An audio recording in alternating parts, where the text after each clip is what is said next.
Hai, Assalamualaikum. Apa khabar semua? Kembali lagi bersama saya AA berbagi info dan kisah menarik. Oh, sebelum tu jangan lupa tekan tombol subscribe, tekan loncengnya juga. Saya harap korang semua sihat dan bahagia dengan apa je yang korang tengah buat sekarang ni. Okey, kisah seram kita pada kali ini, saya nak ceritakan tentang Dobby Layan Diri Part 2. Part 1 kita dah cerita dah dalam minggu lepas, tak pun 2 minggu lepas, lebih kurang macam tu lah. Dan kisah kali ni dia agak panjang juga, walaupun katanya tak adalah dia kena usik dekat Dobby Layan Diri tu, tapi sebab dia pergi situ lah yang jadi, orang kata jadi penyebab dia nak kena sesuatu tu. Kalau nak ikutkan, tak boleh nak salahkan Dobby tu sebenarnya, tapi tak apalah.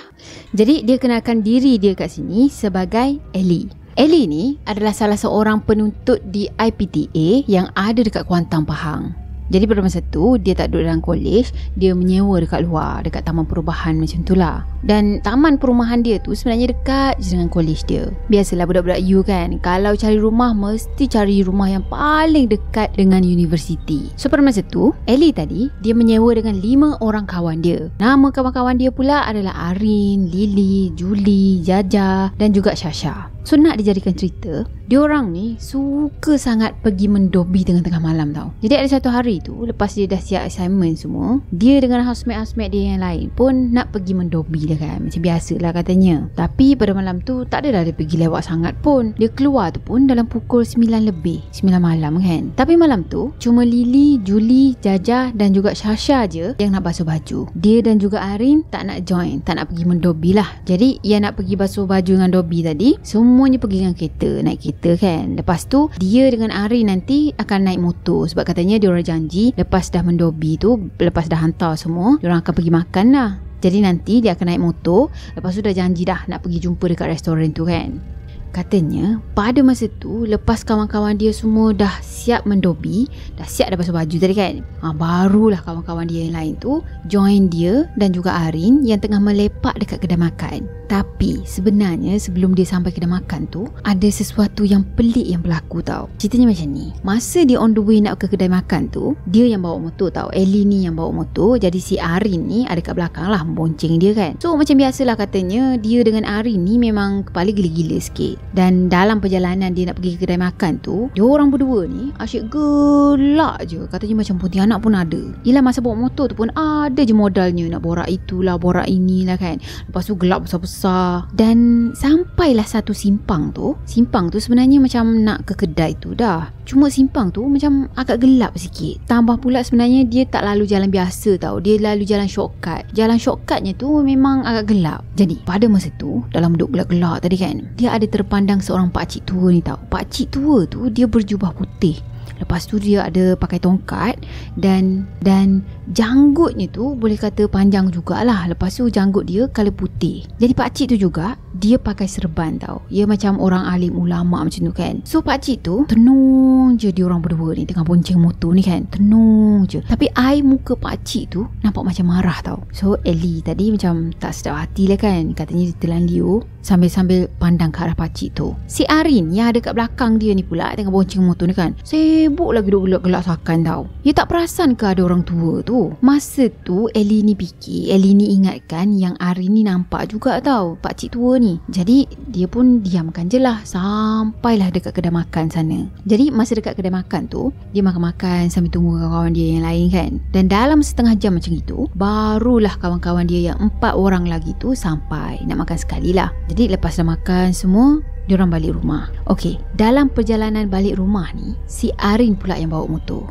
Sebab katanya nak keluar daripada tempat makan tu macam ada roadblock. Tiap-tiap malam pun memang ada roadblock dekat area situ. Ellie ni pula dia tak ada lesen. Jadi dia suruh si Arin je lah yang bawa motor. Sebenarnya si Arin ni walaupun dia ada lesen, tapi macam dia tak confident sangat tau nak bawa motor. Yelah dekat jalan raya yang besar pula tu kan. So macam dia tak confident tau. So macam tadi juga dekat atas motor tu dia orang borak-borak borak, lepas tu gelak-gelak. Dia sendiri pun dah lupa dah apa benda je yang dia orang borakkan masa tu sampaikan gelak-gelak sakan tu kan. Dah tu Arin tadi bawa motor, jumpalah dengan roadblock tu. Dan lepas je roadblock, tiba-tiba je Arin berhenti. Lepas tu Arin cakap, kau lah pula bawa, aku duduk belakang macam tu kan. Katanya masa tu si Arin dia berhenti betul-betul dekat bawah bukit berhantu. Ya, orang-orang situ memang tahu sangat lah bukit tu memang berhantu. Cuma dia cakap kalau orang lain tu tipulah juga dia. Saya pun tipulah ni. Masa dia orang ni tukar tempat, si Ellie pula yang nak bawa motor kan, tiba-tiba je datang 2 orang budak lelaki dengan motor ES5 biru tau. Lepas tu budak lelaki tu tanya, tadi ada roadblock tak dekat sana? Dia tanya macam tu tau. Dan Ellie ni dengan lurus bendulnya dia jawab, adalah. So dia cakap yang dia lurus bendul tu sebab budak lelaki pun datang daripada arah sana juga tau. Macam mana dia boleh tak tahu? Lepas tu ditanya dia orang berdua ni ada roadblock ke tak dekat sana kan. Krik-krik lah dekat situ. So Ellie masa tu dia tak fikir panjang, tak fikir pun benda tu pelik. Dia pun teruskan perjalanan dia. Bawa motor dan si Arin ni bonceng motor dia kat belakang. Lepas tu dia orang macam gelak-gelak. Macam biasalah. Borak-borak sikit lepas tu gelak. Borak-borak sikit gelak kan. Tapi dalam masa yang sama Ellie ni perasan tau. Dia perasan yang budak 2 orang tu macam kejar dia orang. Dia pelik bila dia tengok side mirror, budak 2 orang tu tengah naik motor dan pandu laju-laju ke arah dia orang. So seseolah macam nak kejar lah kan. Lepas tu dia orang cakap pada masa tu dia orang rasa macam tengah main police entry tu lah. Main kejar-kejar dengan motor. Jadi si Ellie dia macam cuak lah juga kan. Makin dipecut motor tu. Yelah masa tu dia tak fikir lain tau. Dia tak fikir pun kata benda tu apa makhluk ke apa kan. Yang dia fikir tak ada lain lah ni, perompak lah ni kan. So dalam duk kalut-kalut tu tiba-tiba je si Arin dia mengadu nak muntah tau. Sudah kata masa tu si Arin pula yang buat perangai. Tapi Ellie fikir masa tu dia macam malas nak layan si Arin ni.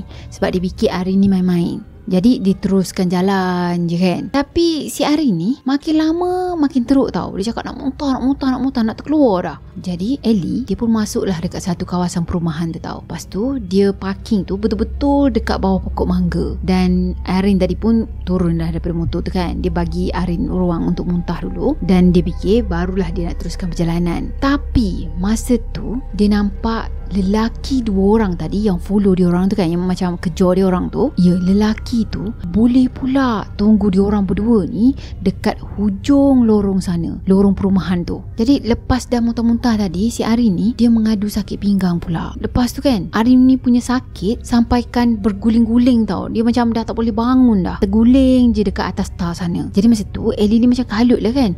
Yelah dah 2 orang sana tengah tunggu dia, kononnya macam perompak ke apa kan. Dengan Arin pula yang tiba-tiba je sakit sangat, macam emergency sangat-sangat kan.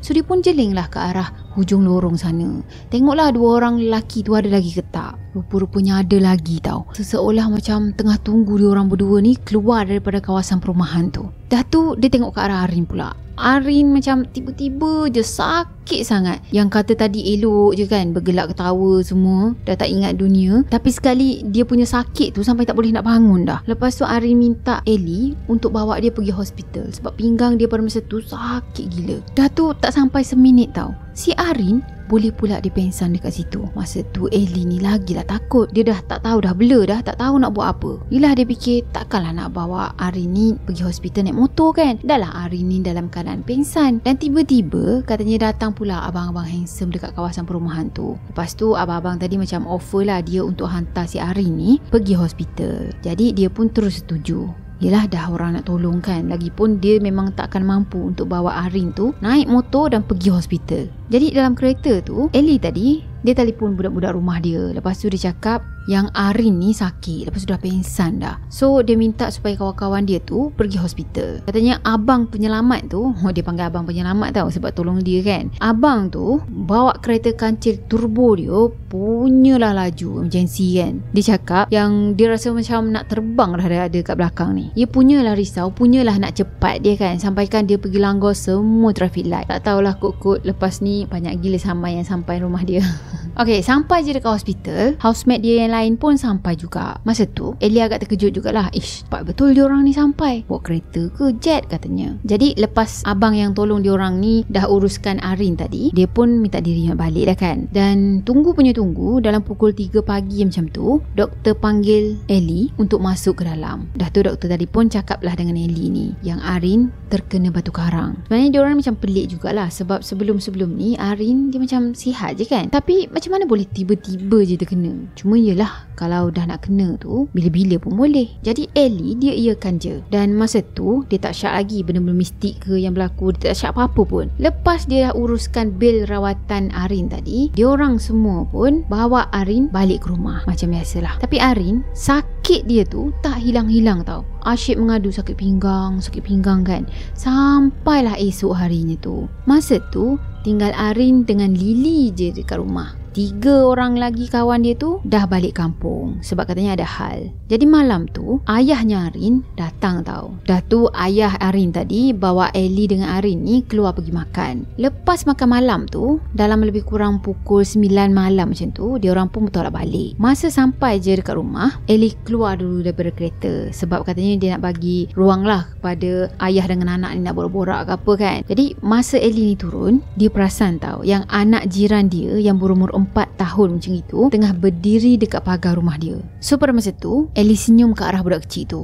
Tak lama lepas tu, si Arin pula yang turun keluar daripada kereta dan masuk ke dalam rumah. Lepas Arin ni lalu je depan budak tadi, budak tu terus menangis tau. Menangis dia tu seolah-olah macam kena pukul. Sakit sangat lah. Dah tu siap tunjuk lagi dekat Arin ni tau. Katanya masa tu Ellie perasan yang bulu roma dia semuanya berdiri tegak. Cuma sampai saat tu pun dia tak fikir pelik lagi tau. Dia tak fikir pun ada sesuatu yang mistik. Dia cuma terfikir, kenapa pula budak ni boleh menangis akan macam gini? Padahal tadi elok je duk pandang aku. Cuma Ellie ignore je benda tu. Dia terus masuk rumah. Dah tu dia masuk bilik, tukar baju semua kan. Dan masa ni dia nampak si Arin ni masuk tandas. Lama jugalah. Ellie ni macam dah pelik tau. Si Arin ni macam lama sangat masuk tandas. Tapi dia diamkan je.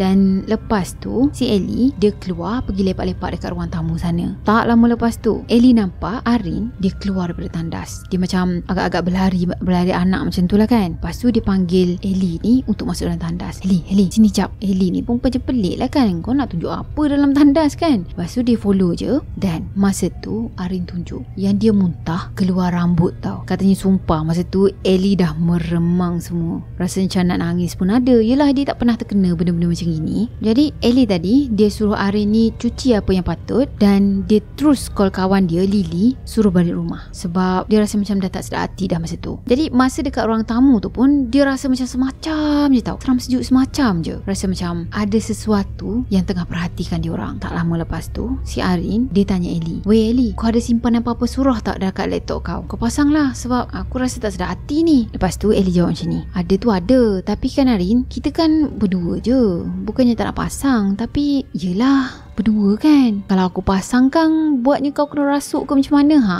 Aku bukannya reti benda-benda macam ini." 30 minit lepas tu diorang menunggu kat rumah tu berdua je. Lily pun sampai balik. Lepas dah Lily sampai balik tadi, dia terus ajak diorang berdua ni untuk pergi jumpa dengan ustaz dekat belakang rumah diorang. Jadi Arin ni pun setujulah kan. Sebab dia pun rasa macam cuak semacam dah. Boleh rasa tau macam ada aura yang seram dekat dalam rumah tu. Jadi diorang bertiga pun pergi jumpa dengan ustaz dekat belakang rumah tu. Dan masa ni adalah seorang jiran dekat sebelah rumah dia tu tolong temankan diorang. Lepas dah sampai dekat rumah ustaz tadi, tapi keadaan pada masa tu macam dah lewat malam sebenarnya tau. Dah tu dia bagi salam, tapi tak ada yang menjawab. So diorang fikir mungkin sebab dia sampai ni macam lewat malam sangat tak. Ustaz dengan family dia pun semua dah tidur kan. Jadi diorang putuskan untuk datang esok je lah. Pagi-pagi lagi diorang pergi jumpa ustaz tu. So malam tu diorang bertiga ni tidur dalam satu bilik tau. Sebab katanya takut punya pasal kan. Cuma diorang macam kuarantin lah si Arin ni. Si Arin ni macam tidur jauh sikit daripada diorang berdua.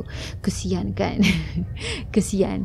Yelah walaupun dia yang ada sesuatu tu, tapi dia pun rasa takut yang sama juga dengan orang lain rasa takut tu. Cuma itulah terpaksa. Jadi masa diorang tidur tidur tu, walaupun diorang tidur dalam bilik, tapi Lily dia buka pintu bilik tu luas-luas tau. Sebab katanya dia takut lah apa-apa yang berlaku, kan senang kan diorang semua nak cabut. Jadi malam tu diorang tidur macam biasa. Dalam pukul 3 ke 4 pagi macam tu, si Arin ni tersedar tau, terjaga. Muka dia pucat lesi. Dalam masa yang sama pun, dan dalam masa yang sama sebenarnya Ellie dengan Lily ni pun terbangun juga. Jadi Ellie pun tanyalah dengan Arin kan, kenapa Rin? Dah tu Arin cakap yang dia terdengar ada bunyi kuku dicakar-cakar dekat dinding tau. Masa tu Ellie fikir, sudah, ni dah start lah ni. Tapi dia macam bajet-bajet, macam berani lah kan, tak ada apa-apa lah, kucing kot, dia cakap. Tapi seminit lepas tu bunyi pinggang mangkuk pula yang dah ada dekat dapur ni kan. Bunyi pinggang mangkuk tu jatuh bertaburan dekat dapur. Kali ni memang dia dah tak boleh tahan dah. Dia tak boleh nak tenang lagi dah. Si Ellie dia terus baring, lepas tu dia tutup telinga dia dengan bantal. Kawan-kawan dia yang lagi 2 orang pun sama macam dia juga, dalam keadaan ketakutan kan. Dah tu bunyi pula perabot-perabot yang dalam rumah tu kena alih. Geruk-gerak kan. Lagilah Ellie ni cuak. Ya dalam rumah tu mana ada perabot. Jadi masa tu diorang bertiga ni terus selubung dengan selimut sampai pagi. Esok paginya tu Ellie yang bangun dulu. Dah tu dia terus kejutkan Arin dan juga Lily.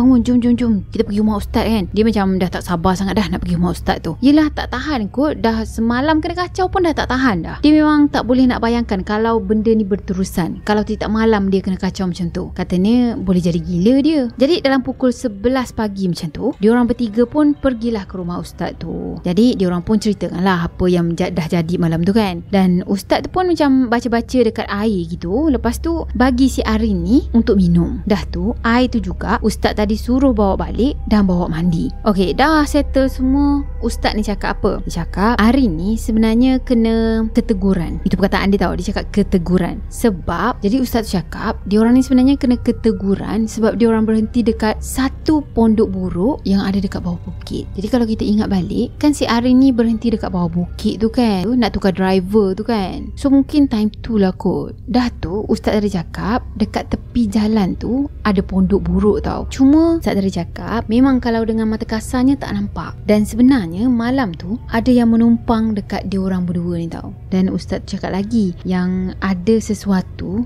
yang dah menumpang dekat Arin, bertenggek je dekat Arin. Sebab tu lah Arin ni disakit pinggang. So sebenarnya macam tak ada kena-mena pun dengan batu karang ke apa. Mungkin sebab dia orang berdua ni macam gelak kuat sangat tak pada malam tu, jadi agak mengganggu tempat dia orang lah kan. Tambah pula dia berhenti dekat ialah rumah benda tu. So dia ataupun benda tu, makhluk tu marah sangat dekat dia orang berdua ni. Tapi ustaz tu cakap jangan risau sebab benda tu saja je nak menyakat, nak sedarkan dia orang berdua ni. Jangan nak bergelak-gelak sangat tengah-tengah malam macam gitu kan. Galok ngak Dan katanya alhamdulillah 3 hari lepas tu Arin tadi pun sihat macam biasa dah. Dah tak ada lagi sakit-sakit pinggang semua. Dia orang sendiri pun dah tak ada lagi gangguan-gangguan yang kita-kita sebelum-sebelum ni pun mesti dia orang ni keluar lewat-lewat malam. Lepas tu terkena. Jadi lepas semua kejadian mistik tu terjadi pada diri dia, barulah si Ellie ni terfikir dengan 2 orang mamat tu, 2 orang budak lelaki yang kejar dia, main polis entry dengan dia tu kan. Sebab dia terfikir macam ni tau, sepatutnya budak 2 orang ni kena lalu dekat roadblock tu tau, barulah akan jumpa dengan dia pada masa tu. Sebab memang dah tak ada simpang lain dah, memang nak kena redah roadblock tu juga untuk lalu jalan situ. Jadi kenapa dia boleh tanya si Ellie ni ada roadblock ke kat situ, macam tu kan. Jadi sebenarnya sampai sekarang pun dia tak dapat jawapan siapa mamat yang tegur dia tu. Tapi logik tak logik, mamat tu tegur dekat pondok yang tak nampak tu tau. So geng-geng dia lah tu. And okay lah, saya rasa sampai di sini untuk video kali ni. Saya harap korang sukakan video ni. Dan macam biasa, kalau korang sukakan video ni, jangan lupa tekan tombol like, comment, share dan juga subscribe. Jumpa lagi di next video. Bye. Assalamualaikum warahmatullahi wabarakatuh. Bye.